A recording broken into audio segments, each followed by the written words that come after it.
Hi both, Sarah from The Upcoming. Such a pleasure to have you both here with us. Huge congrats on the nominations today, very well deserved. I mean, I think it's testament to the fact of how refreshing it is to see something, in a world of, constrained budgets and, kind of feels like there's a lack of original storytelling out there. This epic filmed on film. What kind of kept you going and what really drove you in your vision to make this project? Compulsive behavioral disorder. I don't know. A sort of No, it's true. It's like if you don't stop making the obsession. movie, then you will eventually make it. And this movie, we had to get it out of the house. We couldn't live with this unrealized project. It was not an option. It would just haunt us like some, little like evil demon until we got it out. So it just had to happen, even though it felt impossible at times. A lot of pressure, even in the filming of it. And did you ever feel like you had to succumb to that pressure, or is you had the wherewithal to keep going at all moments? I'm very stubborn. No, I never. I felt a lot of pressure. That activates me. We had a lot of sleepless nights.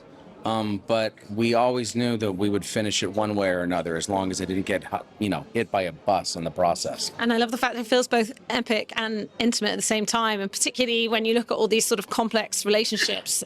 And I think you can look at it, as sort of a metaphor for kind of the immigrant experience, this power dynamic between Laszlo and the people around him, but also about the artistic process, and the fact that he's trying to re-find his art, and he's both, sort of having to be under the pressure of, this mentor, but also wanting to be free of him. So what do you think some of the themes are that come out of the film?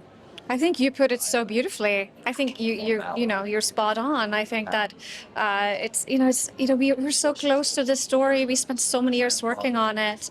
So for us to sort of analyze what it means to anyone, I can't do it anymore. But I love whenever I get to meet audience members and colleagues through this process of showing the film and hearing their stories, their immigrant stories or their parents' immigrant stories. That's been a really moving experience to us to really hear these these different tales that people are telling us and how they connect to the film through the immigrant experience. Yeah, I mean, I think that I've seen so many films on artists and that are about their tortured genius, and artists tend to be pretty tortured because they have to fight for their right to exist, and which of course mirrors the immigrant experience. Immigrants are also fighting for their right to coexist. There's also something that's interesting about architecture and filmmaking. They share something in common, which is that there's a lot of management, and it's administrative actually, and it looks different than how I have frequently seen it represented. And so even though the film is of course a 1950s melodrama, and things are lifted up to very operatic heights in terms of the level of drama.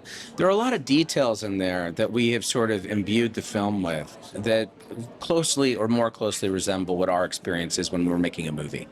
And if you could say a few words about these incredible performances across the board, but with Felicity Guy, put Adrian right at the center of it. Yeah, I mean, the entire cast is so extraordinary. It's a huge ensemble, and I'm just so grateful to Alessandro Nivola, Isaac DeBonkele, Joe Alwyn, Stacey Martin, Rafi Cassidy, Emma Laird, and of course Adrian, Felicity, and Guy.